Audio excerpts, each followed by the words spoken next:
insightful webinar session.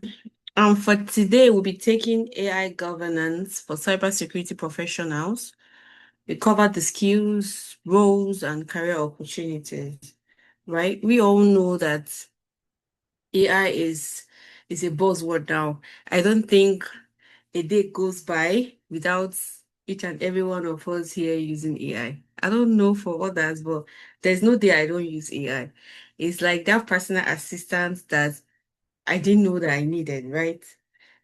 Few minutes before this session, I used AI, right? There's a whole lot of stuff we use AI to do. So knowing how to build it and use it the right way is very, very important. So it doesn't end up causing harm to us, right? So that's why we are here today. And we are all going to leave here knowing so much about AI governance and the opportunities that we can leverage from it as cybersecurity professionals. If you remember a few months ago, where Adewale Adife was a guest speaker, he mentioned something. He said, regardless the career path you choose in cybersecurity, knowing something about AI governance is very important because AI governance is one of the future of cybersecurity, right? So I don't know if you are excited enough, but you should be. We'll be taking that session right about now. But before we proceed, I'll call on our lead mentor and our amazing host, Mr. Victor Akinode, to come and give opening remarks. But before he does that, I would be reading his profile. So please, Semidario, can you share that screen, please? Oh, yes. Thank you. So Victor Akinode is a seasoned techpreneur with a first-class degree in computer engineering and a career that spans cybersecurity consulting, AI engineering, and data-driven fintech innovation. He's the founder of Cellnetic, a subsidiary of Finalfx Technologies Limited, where he leads the development of smart financial technology that help businesses extract actionable insights from their financial and security event data. Previously, Victor served as a cybersecurity consultant at KPMG Nigeria, specializing in vulnerability assessment and penetration testing, ISO compliance, data protection and privacy, and the development of AI-driven threat intelligence platform that helped organizations safeguard their digital infrastructure. At Vino Technology Limited, he worked as a software engineer, building secure data-centric solutions that fuse AI with product development to improve business outcomes. Victor also has deep experience in natural language processing, having worked with Masken, a Germany-based grassroots organization. There he contributed to tackling the underrepresentation of African languages in AI by building large data sets and developing models that support multilingual technology. Victor is a prolific builder and researcher. Victor has developed and managed over... Ikechukwu, please, can you mute your mic? Thank you. Victor has developed and managed over 15 software solutions, trained over 3,000 students and 400 professionals, and continues to mentor emerging tech talent across Africa through the VA community, a fast-growing ecosystem of aspiring cybersecurity and AI professionals. Guys, please, I want to check the comment section, and I'll be doing it throughout this session. There are two things I want you to do. One is have your notes and your pen, because I do over here. And whenever I'm calling either the lead mentor or the guest speaker or any other person, please drop fire emoji. I don't know if you are excited as much as I am. So let's have our lead mentor right now. Please, guys, let's clap, let's celebrate him. This is the man that's been running with this vision. Trust me, if Mr. Victor did not run with this vision, I'm not sure any of us would be here. maybe some of us will just be hearing of AI governance and we may never have the opportunity like this to come learn from someone who is a big name in that field and get to even ask insightful questions. Guys, I am so grateful for this opportunity. Thank you very much, Mr. Victor. Please have the floor. All right, thank you so much, Francisca. Thank you. So good evening, good afternoon, good morning, everyone, and thank you for choosing to spend your Saturday evening, here, or morning or afternoon. So wherever you're joining from, I'm glad to have you here. Um, Today, we are gathered around a question that is moving faster than most of us can keep up with, which is the fact that as artificial intelligence reshapes how organizations operate, who makes sure it is built and used responsibly is very, very important and should be looked into too. So AI governance has quietly become one of the most important and most career defining. In fact, it's even the frontier in cybersecurity right now because it sits right to get technology, risk, ethics, regulation, what have you, where all of these things meet. And the professionals who understand that intersection are going to be in serious demand. And that is exactly what tonight's or what today's webinar is about. So not just the theory of AI governance, but you're going to be learning from the practical side too. The skills you need, the roles that are opening up, the real career paths you can step into, you have to learn all of that. And we couldn't ask for a better panel to guide us. So we are honored to have the person of my boss, Rypson Ugwuzor, which is a senior manager of cyber and privacy risk at KPMG Nigeria, and is someone who brings deep experience from the world's leading advisory firms. And then we have our moderator, our amazing moderator here as well, Miss Francisca, which is a GRC analyst. Yeah, and as we know, GRC analysts are the ones who live and breathe governance, risk and compliance day to day. And she anchoring this conversation, it's something, it's something huge and something big. So before we begin, a couple of should I say housekeeping notes that I would like to mention. Please keep your microphones muted unless you're invited to speak. Drop your questions in the chat as they come to you, and please stay till the end. You won't want to miss the career opportunities portion of this lecture or of this webinar. So with that, let's get into it. Thank you so much, Francisca, and welcome once again, Rubson. Thank you very much, Mr. Victor. Thank you. That was an amazing opening session.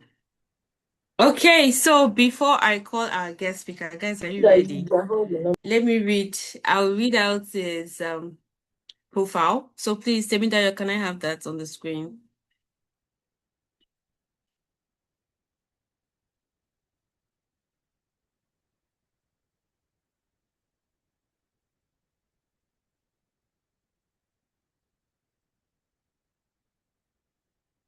Okay, we have it soon.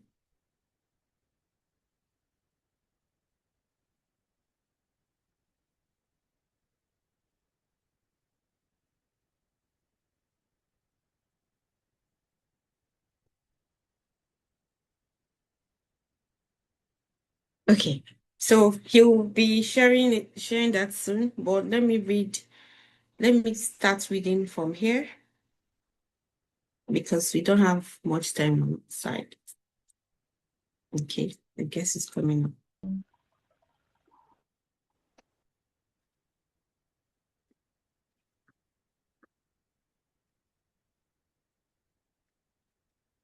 What's going on? Okay, all right. Okay, so amazing guest speaker. Okay, so this is his profile. I'll be reading that. So Mr. Rypson Ugwuzor is a senior manager in the cyber and privacy practice of KPMG Nigeria, with core expertise in artificial intelligence, robotic process automation, and cybersecurity, delivering transformative solutions across the financial services sector. He has led numerous high-impact initiatives that integrate advanced technology with enterprise strategy to improve resilience, enhance decision-making, and reduce operational risk. With a career spanning over a decade, Rypson has successfully driven end-to-end innovation programs, leveraging AI and automation to streamline processes, enable data-driven insights, and strengthen governance frameworks. His cybersecurity leadership includes hands-on experience in cyber governance, resilience and transformation work, security transformation and integration, penetration testing, vulnerability assessment, cyber incident response and recovery, privacy automation, security hardening, crisis simulation, and third-party risk management. Guys, are you clapping? This is one person with all of this profile. Rypson's strategic approach combines technical depth with strong business acumen, allowing him to embed secure intelligence system into critical operation while aligning with regulatory standards and risk management priorities. His thought leadership is recognized through his contribution to executive workshops, industry forums, and client advisory sessions. He holds certifications such as CISA, TEH, ACSA, and CISIM, as well as a diploma in artificial intelligence and machine learning. Rypson is widely regarded as a trusted advisor who brings clarity, innovation, and measurable value to organizations navigating complex digital and cybersecurity landscape. Guys, please, let's clap. Let's clap. Drop some fire. This is a lot. Like we are so grateful and honored to have you, sir. And we celebrate the effort it took you to achieve all of this. We appreciate your presence. And now, sir, the floor is yours.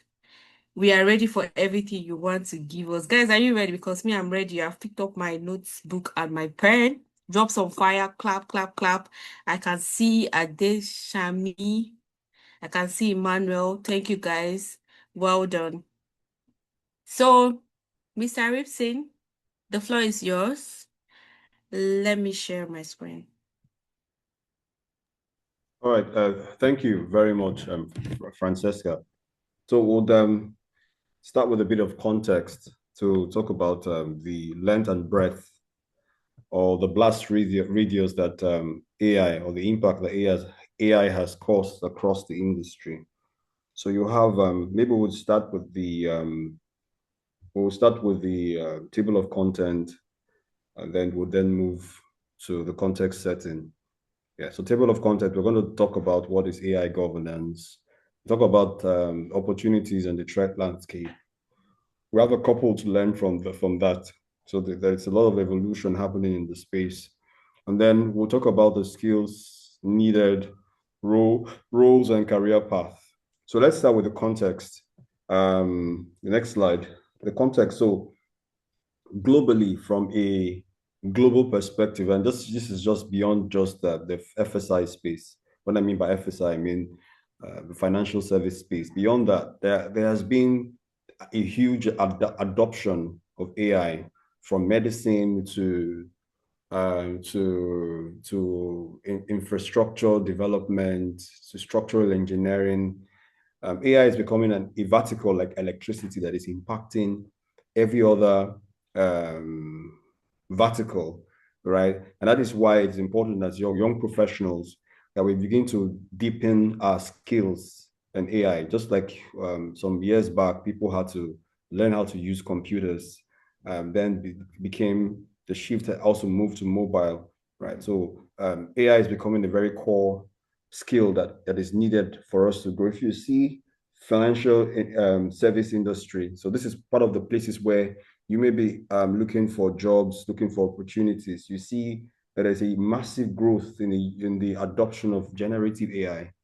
I know we all know what generative AI is. Generative AI stems from the use of stems from a program called deep learning deep learning, and it also stems from something that is I know we've heard about the general large language model and all that. So the adoption and the use cases for generative AI is improving or running riots in the financial space. You also see advanced analytics. Advanced analytics is also growing massively because of the use of data. So the data is sitting at the core or the center of these various conversations. Data is becoming the oil that is driving these technologies to sort of grow. So we're also seeing the growth of agentic AI, right? Agent-based AI is where you have some robotics technology sitting on top of sitting on a large language model and sort of mimicking the intelligence of a human, right? We're also seeing that huge adoption across the space. So this is sort of speaking to the core skills from an AI perspective that you as an individual would need to sort of run and sort of develop, right? To be able to galvanize the opportunities that are coming before you in this new era, right? We're also seeing robotics process automation, very interesting field, right? Where you see that the adoption is also growing because you need a lot of workflow to be able to drive the conversation of AI. There's some environments that you go to, not everything is driven with data. Not everything is data centric. And for you to power, sorry, can you hear me clearly, Fransica? Yes. Yeah. Okay. Yeah. For you to then power the conversation of AI, there is the portion of the unstructured data conversation that needs to come in. And that essentially would only happen if you have huge capacity of workflows. So how that happens also too is through what we call the RPA, the robotics process automation, and the low code, no code. Because in some environments, a lot of things are processed either manually or processed. So you need a building block to sort of help you stem that conversation or help you provide that layer where AI can then function. From a cybersecurity perspective, you can pull data from multiple sources, from the scene, from the dam, from the PAM. You can pull data from a lot of sources, from the log, from the WAF and all that, right? And you can use it to do a whole lot of things. But beyond that, there is also spaces like the governance space where engineering data is a bit complex. And that is where robotics and low-code, no-code comes to provide that leverage. So you then having data or intelligence, reusable intelligence across multiple areas, then speaks to what why RPA is then also sitting at the center and also very, very important. So this is from a context perspective, just to speak to what AI is doing, the conversation around AI, how AI is spreading beyond the regular definition that we can find on Meta, on ChatGPT, Gemini, and the rest of them, or Google, right? Beyond that, so this is what is spanning, and this is also telling you that you should pay a bit more attention, and develop skills within this area. Whether it is you want to do the GRC bit, whether it is you want to do the technical cybersecurity bit, whatever conversation it is, these are the core skills that you need to actually leverage if you want to start up or jumpstart your conversation from a skill perspective as it relates to artificial intelligence. Let's move to the next slide. So from a governance play, right, all that I have said in the previous slide is doing just one thing. Can you move to slide 4? What I have said in the previous slide is doing just one thing. It's increasing the attack surface, right? And there is an AI stack. I don't have that slide here, but I'll speak to it. AI is consumed at various areas in the technology space. You have AI sitting at the energy layer. You have AI sitting at the infrastructure layer. You have AI sitting at the platform or cloud layer, right? You also have AI sitting at at the data layer, right? And then you then have the overall platform intelligence that we are used to, right? We also have AI sitting at the chips. You have chips, right? NVIDIA, GPUs, and the rest of them. So for an organization that wants to build AI native or wants to go AI native, meaning that they have to get their own model, foundational, build their own proprietary model beyond just using foundational models, open source models like Lambda and the rest of them, right? You would need to, beyond that conversation of how do I want to push my business or drive my business or supercharge productivity, whatever it is, the conversation from an AI perspective, you would need to build some form of structure, or you need to build some form of process or systems that would help you govern and provide the necessary output. So you need a system to be able to help you structure, to be able to help you produce that output. And that output is where governance comes in, right? Because of the sporadic use or the use of AI across these spaces, there are a lot of violations that can happen, a lot of risk that we're exposed to, all because of the attack surface that has been expanded, right? And in order for you to manage that, you need to introduce what is generally called as guardrails. Guardrails are putting structures at different layers to be able to manage it. And two very important organizations have come in. We have a whole lot of them also too. We have the EU Act. I wouldn't be speaking about that. You have NDPC. I won't be speaking about that, but I'll just speak to just two standards, right, that have come to provide some context around how then do you manage the conversation, the risk around artificial intelligence, right, from a data standpoint, from a chip standpoint, from a cloud infrastructure standpoint, from an energy standpoint. How do I manage it? And that understanding and clarity needs to come from, first of all, how is AI interacting with my own environment, right? This is AI governance from a high level, right? If I'm working in an environment, I want to understand, first of all, how is AI interacting with my environment? How am I infused with the conversation of AI, right? That is what would help you understand the risk that you are faced with.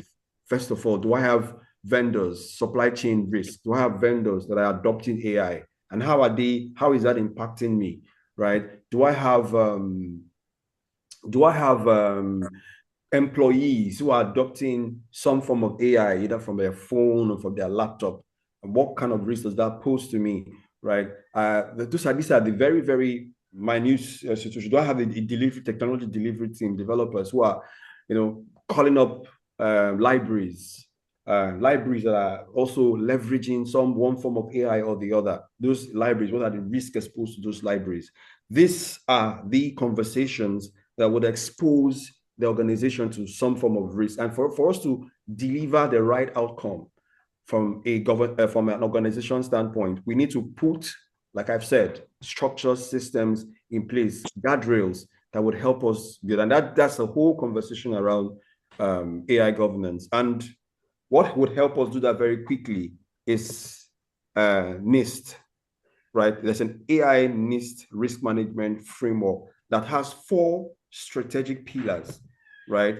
The govern is establishes AI policies, oversight structures are called an accountability mechanism. So governance typically is to say, yes, we want to adopt AI. Yes, we have seen AI as an important vertical or an important technology to be adopted. However, there has to be a structure. And what helps us to institute that structure is by introducing what is acceptable, what is not acceptable, or what is management accountable for from an AI adoption perspective, or what is management giving their approval for. So that is why policies then becomes really important. Structure in terms of, if AI is coming into our own environment, how do we look at what kind of AI is coming? Because we have several forms of AI. You have the dark AI, AIs that are being built for several reasons. We'll speak to that from a technical perspective also too in this conversation, right? So the structure that you are putting, an oversized structure, is to put people in place that would sit as let's say a committee or a team of people who would look at the entry points or look at the risk that you are exposed to as an organization as it relates to AI. And there has to be accountability mechanism. So there is also the fair use of the ethical and fair use principles of AI, right? One of it is that AI has to be it has to be, it doesn't have to be a black box. So for instance, someone sells you a solution in CrowdStrike and it tells you that it does some form of CTI, CIT, or what did you call it? Intelligence, some form of intelligence gathering, interacting with your own data and data outside. I think one of the core questions you should be asking is understanding what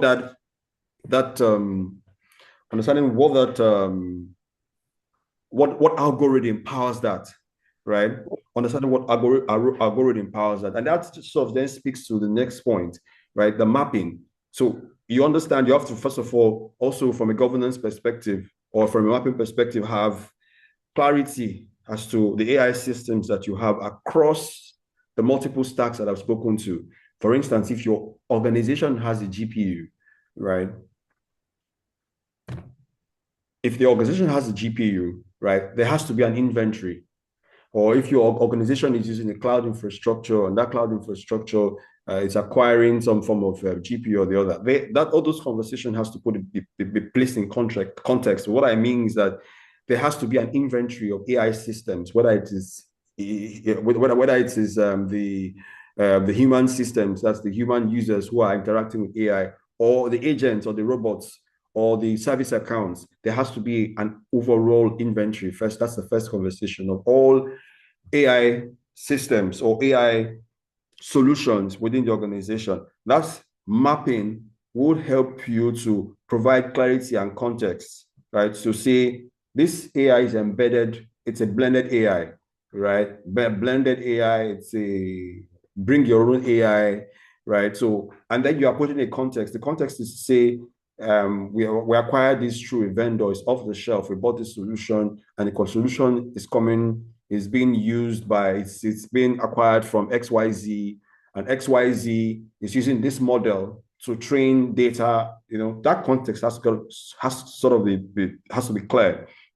So that's what mapping speaks. So you can actually take time to sort of research this principles, right? This 4 layers. And it also is another very important one is the measure. The measure is to, do some risk assessment, right? I told you about understanding clearly what the algorithm that is being powered or is being used underneath the AI. Well, how is it doing what it's doing? You have got to get clarity around that. How is it training its model? When you hear model fine-tuning, decode, encode, whatever it is, there has to be clarity, clear understanding of what is being used and how they are being used. So that measure will then help you to understand how you can assess or what risk it is that you are exposed to as an organization, and then how can you mitigate the risk. So that's what happened from a measure layer. And then you also have the manage layer. The manage layer is when you have assessed the risk, you have clarity, context, and then you can implement controls, guardrails, right? To say, oh, this model is learning of this amount of sensitive data. We don't think we want this model to learn. So you would create, from a data governance perspective, then manage the level of interaction in terms of what schema a model have access to or not. So that's the AI risk management framework. I don't know if we have any question from this slide before I move. So that the session is a bit interactive. You can raise up your hands and throw up a question, and then I would give you a response if you have any question.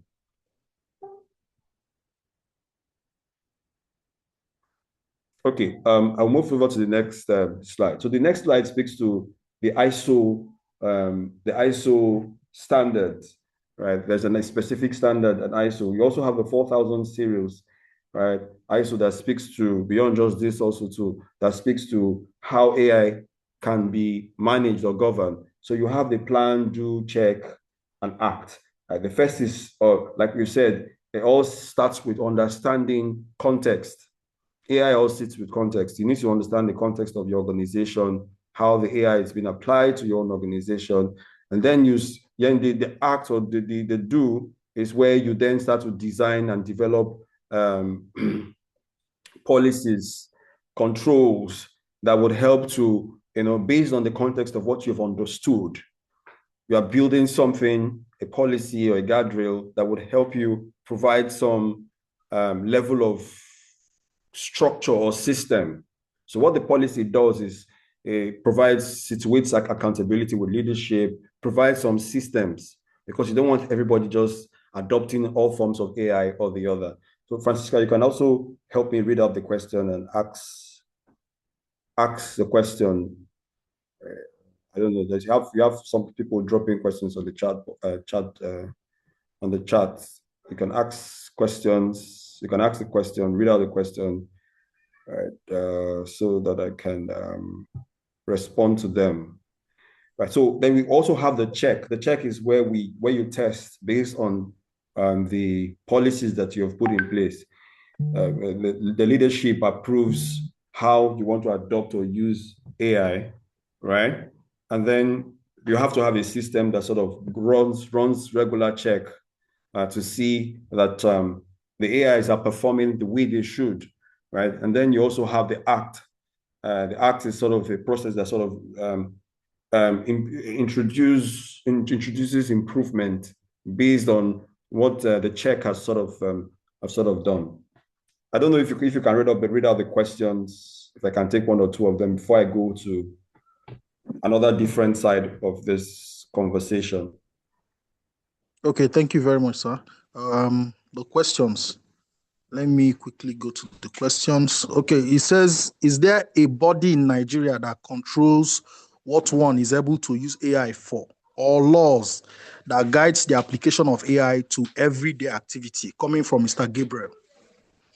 Yeah, so you have a lot of so AI, like I've said before, it's a large conversation. AI is, we actually, it's an ambiguous term. Forgive me if I say that. Ubiquitous term, right? AI is situated everywhere now, so it's becoming a more complicated conversation. It's no longer a single conversation. So when you say, are there laws? Yes, there are a lot of laws. You have the data protection law that hinges or speaks to specific portion of an AI activity, right? You also have the one that is issued by NCCC. You have AI. You have also some bits of portions from Cyber Act crime. You also have some bits of portion from the CBN risk management, CBN cybersecurity risk management framework, right? You have a couple of all those frameworks that are speaking to specific or addressing specific needs where AI is interacting with specific sectors. So you have sector-specific risks that AI impacts, right? And you have those policies and procedures impacting those areas. So I don't know if you can move to the next question. If you have a follow-up question, you can also ask a follow-up question.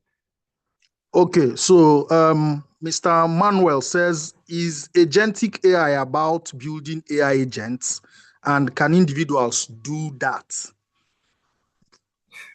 So I'll just run you through the process of running. Can you hear me, sir? Yes, clearly. I'll just run you through the process of building an agent. So the agent, first of all, is for me, is something that picks one task from one place to the other, right? And you have that also too in regular robotics, regular process automation, right? But the problem with process automation is that it is not autonomous, right? Or it's picking its data source from one area, making a decision through one single source. So it's not autonomous, right? Now, what agentic AI does or AI agent, those terms can be used interchangeably, or in some instances, there are technical distinctions between those two words, but I'll just use them interchangeably in this context, right?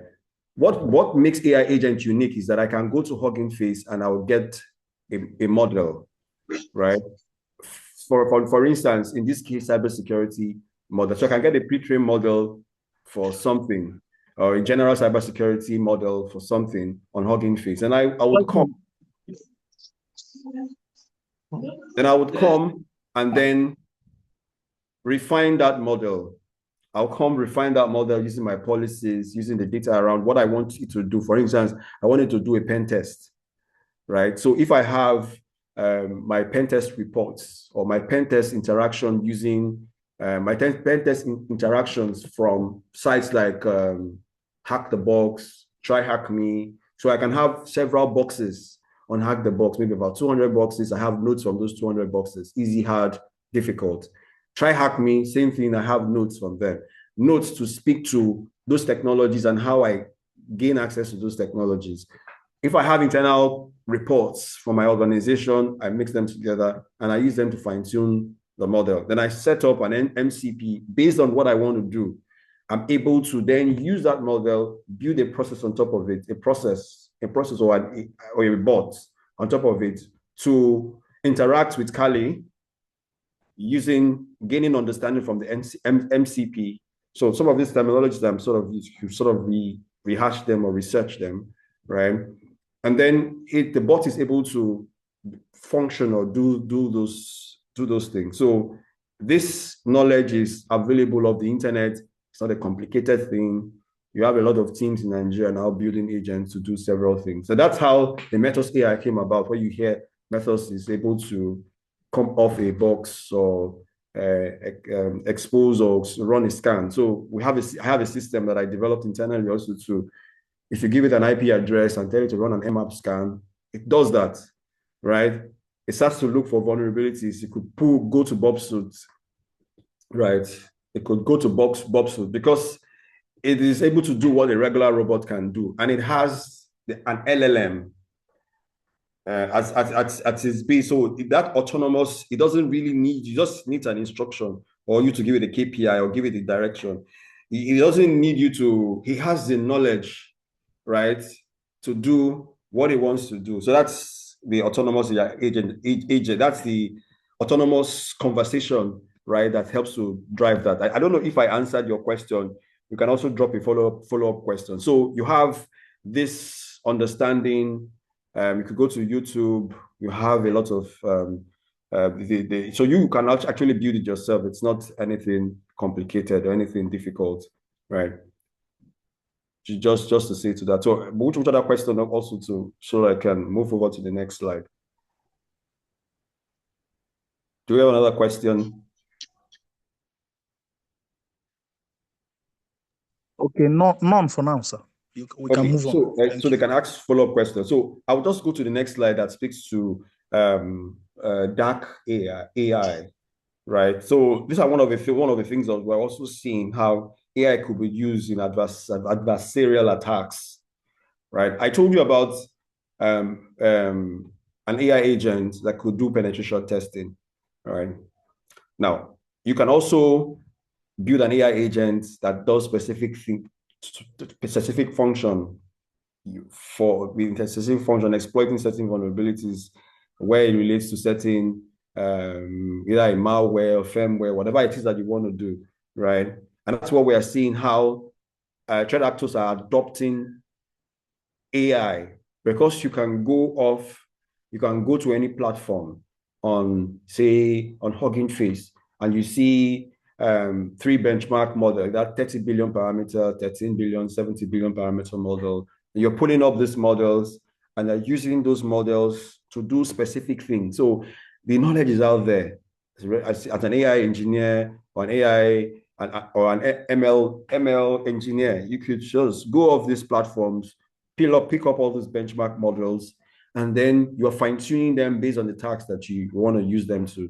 If you want to run a phishing campaign, for instance, right? You have use cases around phishing or learnings around phishing, even on GitHub, right? You could pull all those things and then use them to train the model to run an advanced phishing campaign, right? Or if you have access to a company's reports, sensitive report that relates to vulnerability scans, you can use that to build a model and gain unauthorized access to any kind of system. So what I'm saying is that there is a dark AI, right? That AI now is being adopted to do a lot of things that are adversarial in nature, right? Whether it's assisting in malware or autonomous agents carrying out autonomous hacks, right? Or deepfakes. We've seen the cases of deepfakes where you could use AIs to generate images, then generate fake images using either the Gemini, Nano Banano, or there are lots of models out there. A lot of them. I'm even struggling to catch up with a whole lot of them, or even to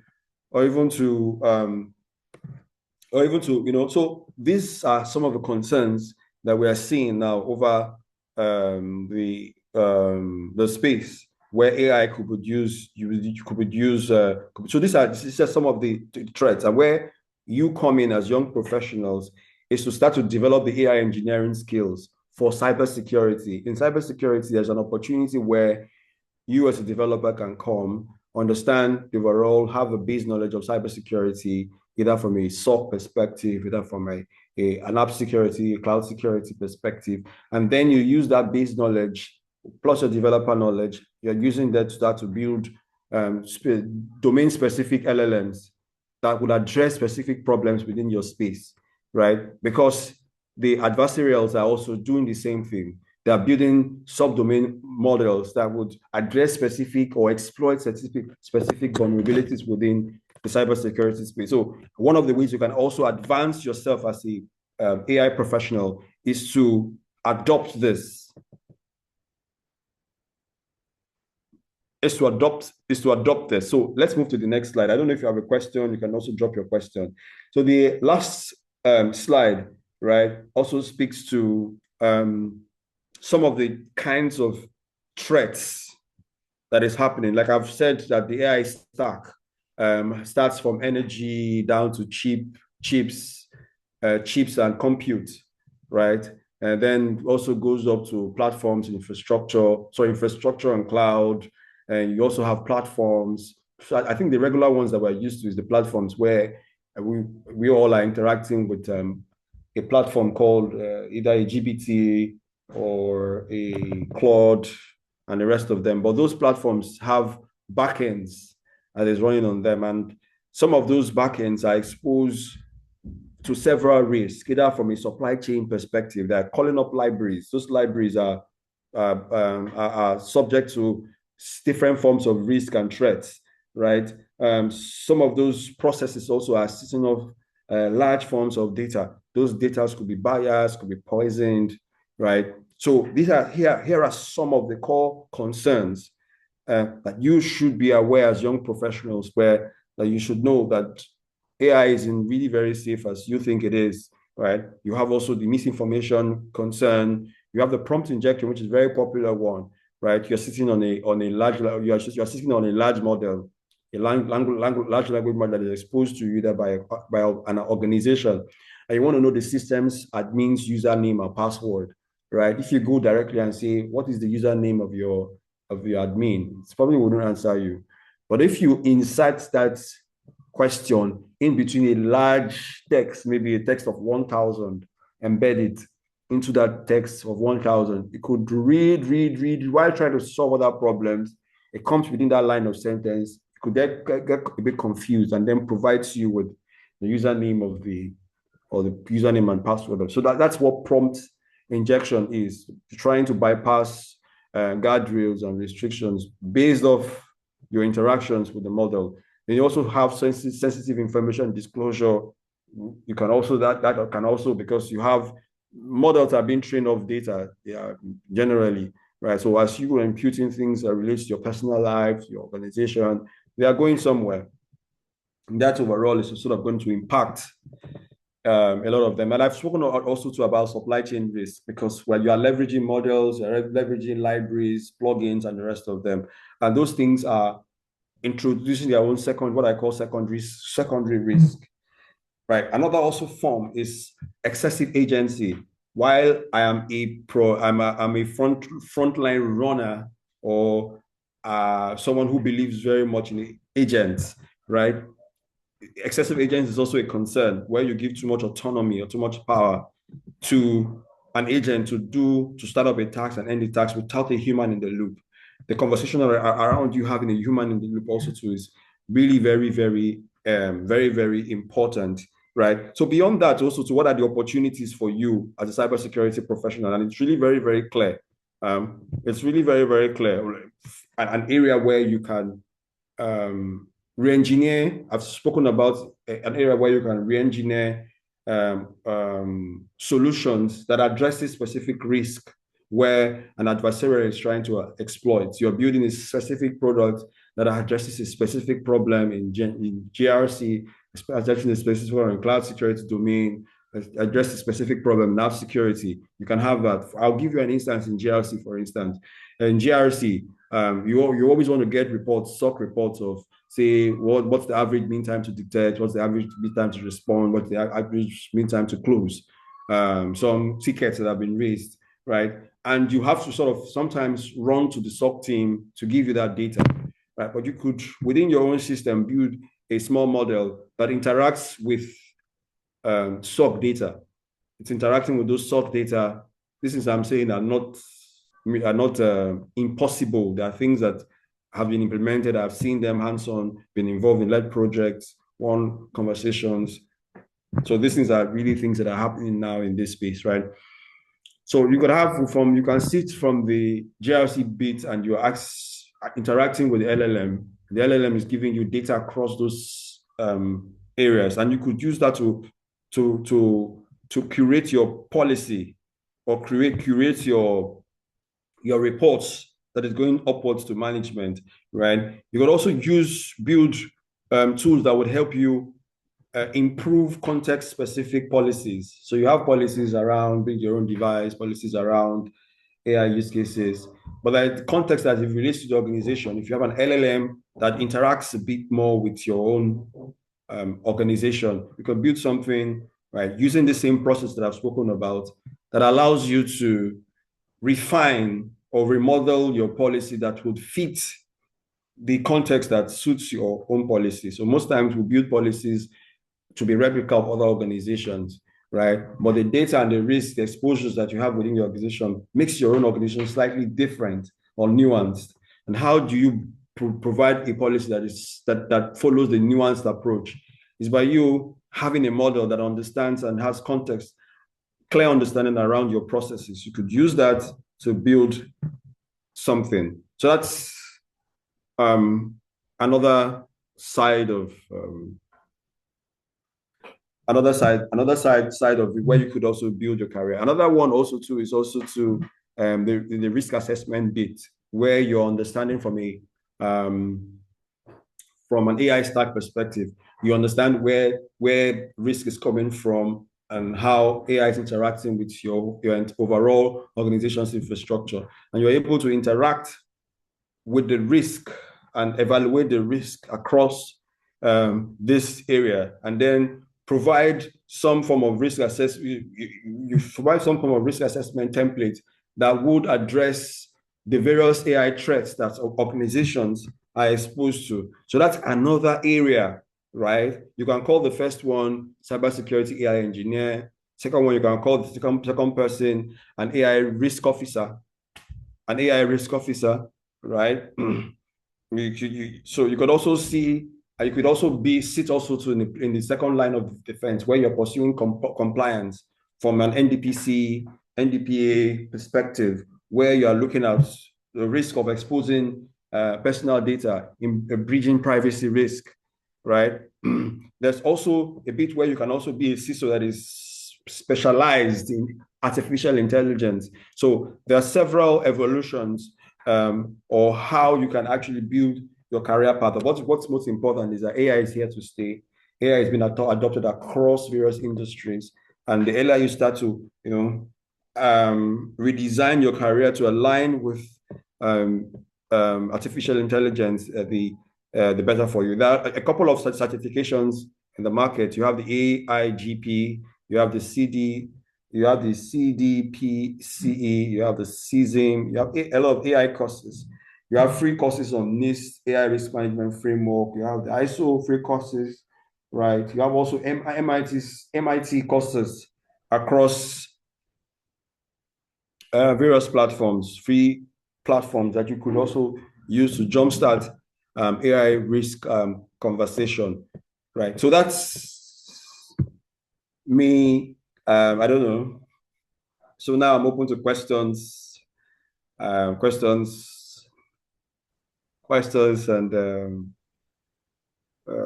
questions if you have any questions, right? So that's it. Fransica, Victor, over to you. Okay, thank you very much, sir. Can you hear me? Yes, clearly, yes. Okay, thank you for that amazing session. Some of our attendees are, enjoying everything that you gave to us. They are wondering if we can get your slides if you are done. We don't know if you can bless us with that. Okay, we will discuss that later, but let's just go with the questions. Okay, thank you. Fransica, over to you, please.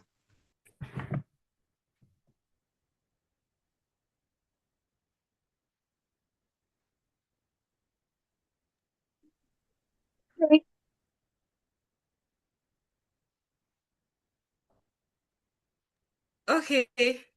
Hi guys, I'm happy to be back. So that was indeed an amazing session, Mr. Rypson. Thank you so much. This was amazing. And trust me, as a GRC analyst, I was just taking notes. I was just noting things down. Guys, please, if you are not clapping, you should. If you're not clapping, you are wrong. Please appreciate our amazing guest speakers.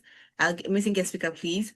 And we'll be having question and answer. Maybe we'll be looking at, because of time, looking at maybe taking 5 questions. Please keep it brief. If you want to speak, raise your hand.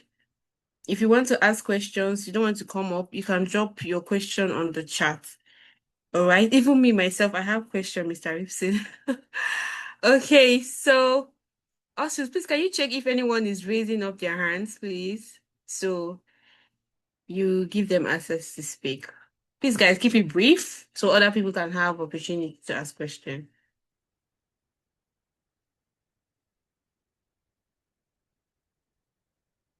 Okay, since nobody's asking question yet, I think I'll go ahead with my own question.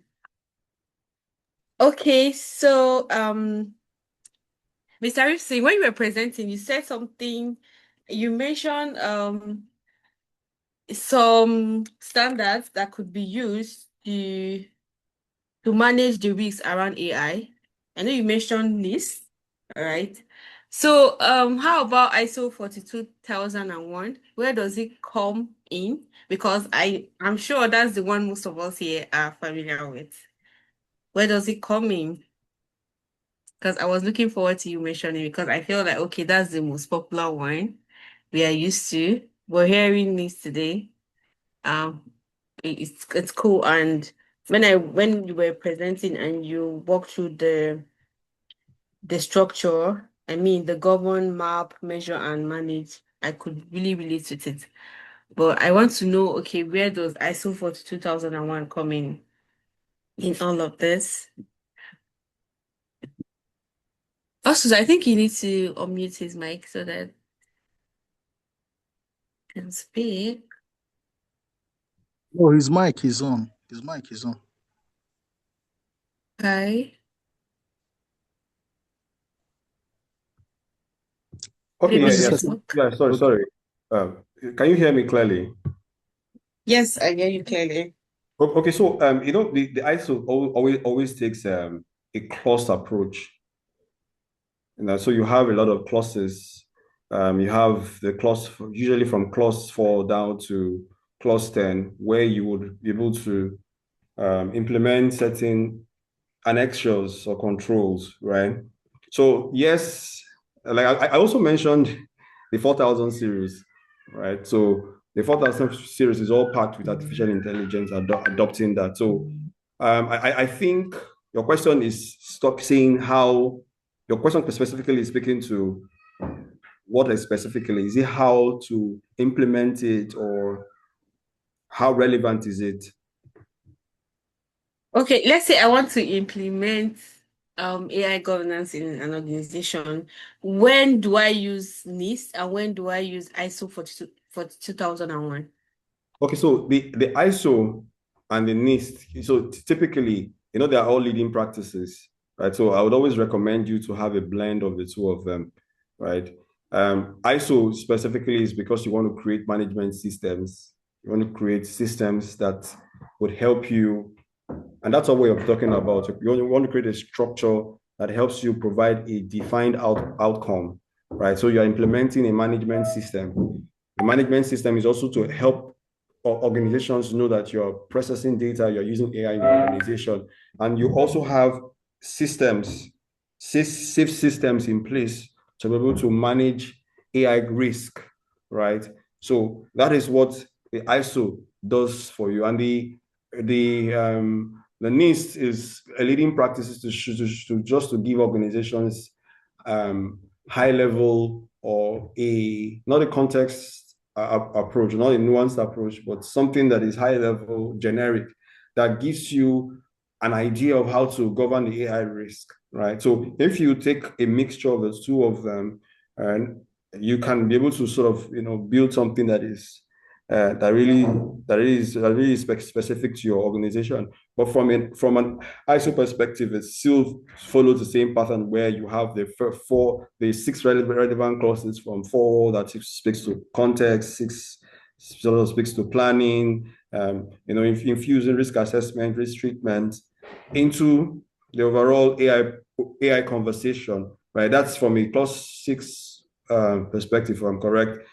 Then the whole understanding, the whole life cycle of AI from an operational perspective that speaks to clause 8, and providing relevant documentations in that bit, right? And the gold mine also too is really the annexures, right? That speaks to the list of controls that the organization must have or put in place.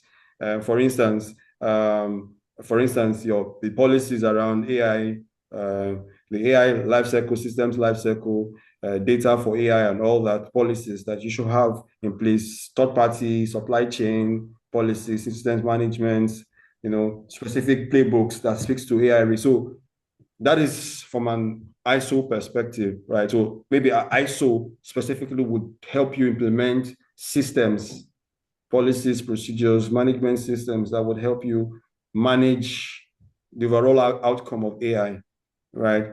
But I also would recommend that you have a blend of the two, the NIST AI risk management framework, adopting that together with the ISO that you mentioned. I don't know if I answered your question. Yes, sir, you did. It's very clear. Although I have another question. Okay. Okay, so when ISO 27001 is being implemented in an organization, there are some documents that are being requested, that are being expected from the organization to provide. So is it same thing as AI, or not all is applicable? So that's the whole essence, right? The whole essence of a management system or the ISO standard is for you to be able to implement a process and a system. Do you understand? So what is going to help you come out with is to help you come out with a list of policies, systems that you should have in place. So just like you also have in the ISO 27001, is the same way that you would also have that in also, like you have in the BCM standard, the same way you would also have that in ISO, in the AI, in the AI standard. Okay, All right, sir. I see a question here in the chat. It says, can you briefly explain how AI can work in GRC? Okay, so AI can work in GRC it depends on how you set up the GRC space. Like based on my own understanding of your GRC, that you have you have the governance bit, you have the risk management bit, and you have the compliance bit. So those three things are the core specifics as it relates to governance. So from a governance perspective, your structure, policies, your people, setup, how your whole cybersecurity team is set up. That's from a governance bit. And from a risk bit is to have continuous systems that helps you assess the risk across your cybersecurity domain on an ongoing basis. And compliance is that you are interacting with other organizations. You have an apex body regulating you, and you have obligations to meet, but you have to meet all those obligations. So then the question is, how do you infuse AI into this three components? And one of the easiest way is to I don't know, it's often not, it's expensive, but you can have an LLM that is specific to your organization. So if your organizations have acquired GPUs, I know some organizations have acquired GPUs, or some organizations have plans to acquire the cloud or physical hardware GPUs, whichever one. If they do, very good. You could have build specific LLMs that speaks to overall cybersecurity expertise. So there are benchmark models on Hugging Face and other platforms where you can pick a cybersecurity model, like about 10, 15 of them. You benchmark them, it could be 13, 14, it could be 13, 70, 30, whichever one, billion parameter model. You bring it off the internet, right, off that platform, and then you start to fine-tune it with your policies. You fine-tune it with your policies, then it's then subdomain to you, a context that where it's able to do a lot of things within your organization. So then you build the MCP component, that's the model concept protocol component, right? You have a vector DB. The vector DB is where you have all the information around your SOC, your DAM, your PAM, your cybersecurity infrastructure from an operational perspective, cybersecurity infrastructure from a architectural perspective. All of them would have insight or data vectorized into that vectorized data database. So you then have clear interaction between your vector DB and the LLM. The LLM is the one you're interacting with, asking questions. So every time you just ask a question, via the MCP, there's a small non-SQL or SQL query that goes. It's asking the SIEM, it's asking the WAF questions, because all those data, it's piping all those data and picking all those data on a minute by minute basis into its own vector DB. It's able to harness this information, and then you can interact with those, your entire cybersecurity infrastructure using natural language. Now, if you're able to do that, right, you are able to know if you have systems that are monitoring risk. You have systems that are assessing risk. For instance, you have an API gateway system that is interacting with all API endpoints within your organization, and it's pulling API risk or blocking and tracking API risk. You can, from a governance or from a risk perspective, you can build something that allows you to structure your risk reporting, that allows you to structure your risk interaction with your upward leadership through that process. I don't know if what I've said is clear. I'm speaking up from a technical perspective. I want to be sure what I'm saying is clear. So you can have sitting from your own decks, an LLM where you can interact with, chat up, ask questions, and it's giving you those interactions because the system backend has been built in such a way that it's able to speak to multiple different systems, your SIEM, your DAM, your whatever it is that you have within your infrastructure, all your cybersecurity domains. It's interacting with them and it's pulling data, using those data. One of the good things about cybersecurity is an area where you have massive ground of truth, right? There is data 80% or 90% clean data across multiple systems. So if you have that, plus the GRC engineering I spoke about, where you could have a robotics platform that allows you to, for instance, an external audit person comes and conducts a cybersecurity audit on your system. The output of that audit report, you have it in a structured data form, right? Internal audit comes, does an assessment, you have it in a structured data form. IT risk comes in, does an assessment, you have it in a structured data form. Whatever posture assessment that is being done, strategy that is being done, whatever conversation that is being done from it, you all have every single thing in a data form, ones and zeros, right? If you have it in a data form, or you can have vulnerability access, vulnerability reports, there's a scan happening in one infrastructure, the other infrastructure, everything is all seated on a vector DB. You can interact with those systems using the GRC. So the kind of reports that you want, the kind of access, what kind of things that you want to reshape your strategy, you want to do anything, you could do that using that. So that's one of the very massive way you can shift the GRC space using artificial intelligence. I don't know if I answered your question. Yes, you actually did. Yeah. Yes, you actually did. And thank you very much for that. So we have like about 2 questions on YouTube. So I'll ask that. The first one is, where do you think cyber GRC professionals need to upskill the most to remain relevant in AI governance?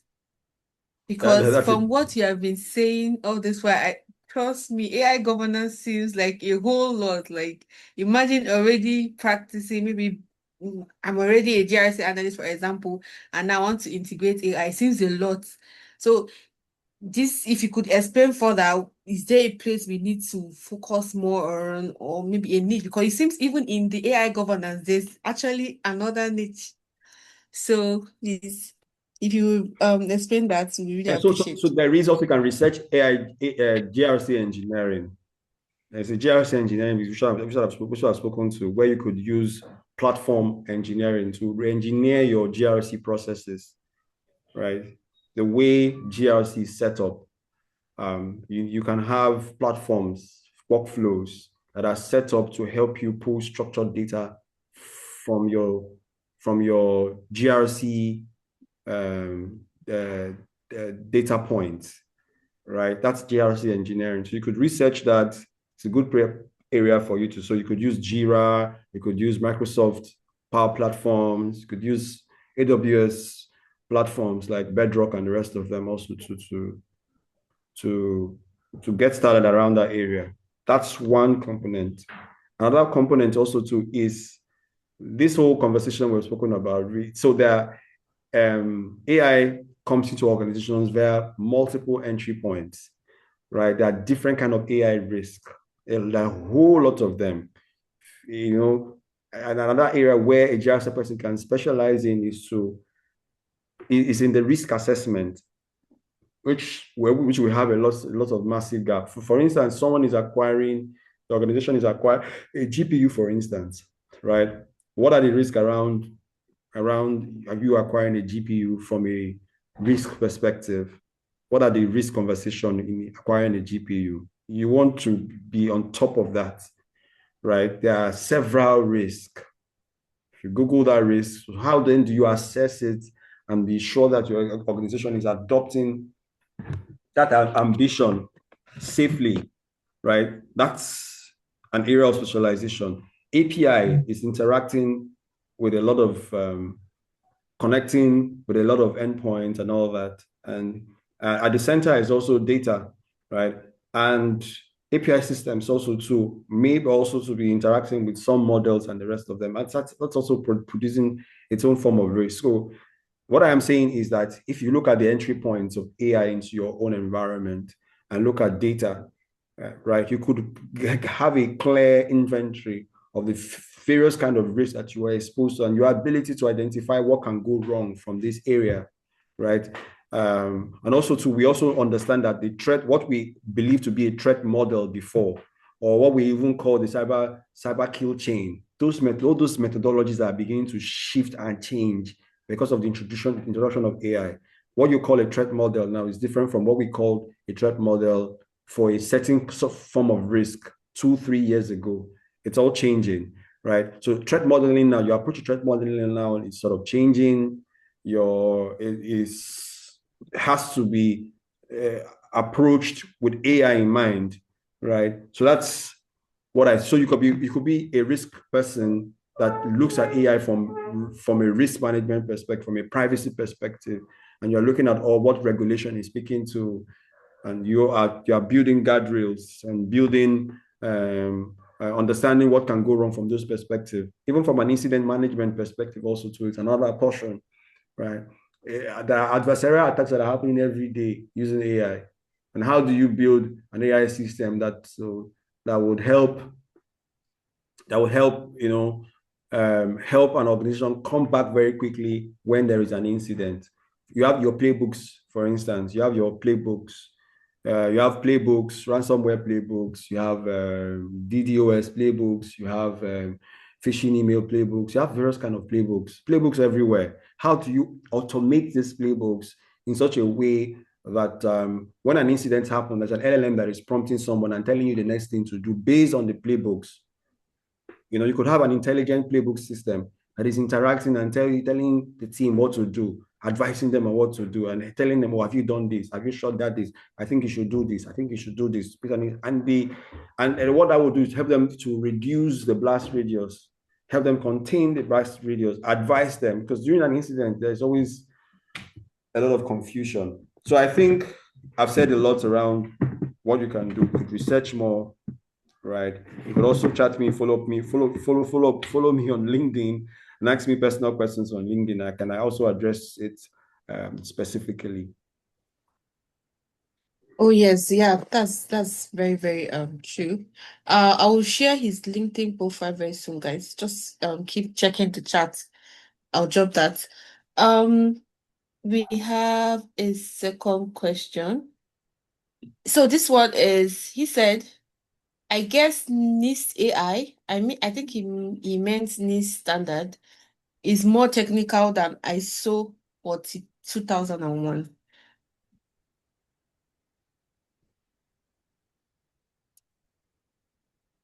That's Can you hear me? a comment. That's not a question. Okay. All right. So when you were mentioning the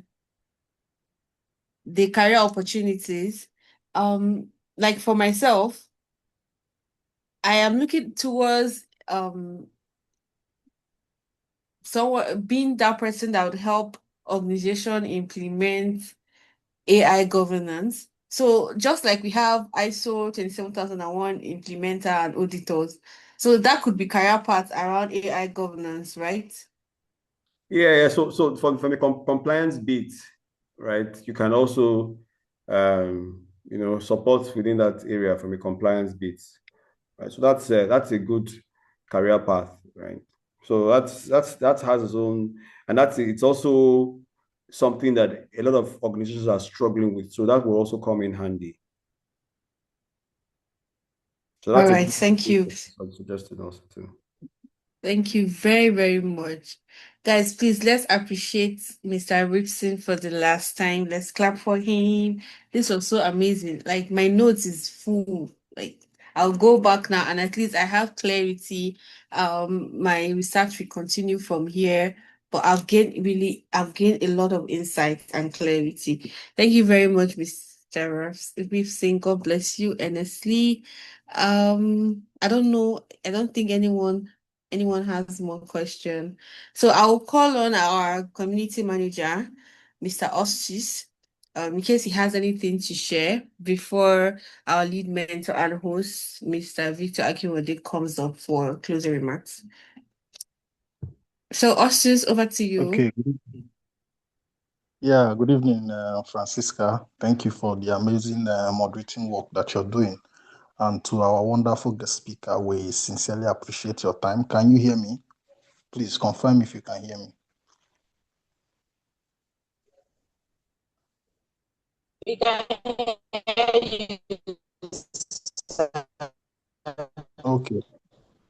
Okay. Thank you very much. So currently, you all know that our mentorship is going on, our 1 month mentorship. We're encouraging everybody that is on board.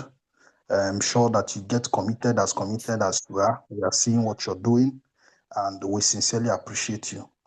All right, as you all know, we are very, very, keen about cyber awareness. That's why we have created every platform possible to ensure that you guys, are active as possible. If you have not been following us on all our social media handles, ensure to do that. We have equally created a cybersecurity crash course, right? And it is on our YouTube channel. What we are requesting from you is once you join the YouTube channel, ensure to comment, like, and share, right? So that we can reach a wider audience.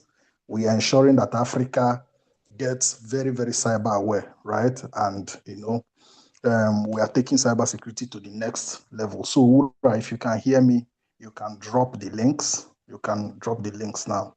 I think I'll now be handing over back to Francisca to continue with the moderating. Francisca, are you there? Yes, I'm here. I'm Please. dropping our guest speaker LinkedIn profile right now on the chat. So do Okay, well to thank you. follow him. Okay. You keep learning a lot from his post. And if you have question, you can ask him as well. So right now, we are almost towards the end. Thank you guys for joining. Thank you for being here up till now. I mean, it means that you really got value. And I'll be calling our lead mentor and host, Mr. Victor Akinode, to come and give his closing remark. Guys, let's start clapping, please. Let's start clapping. Welcome back, Mr. Victor. We are happy to hear from you again. Please come and speak to All us right, guys. one last time. Good evening.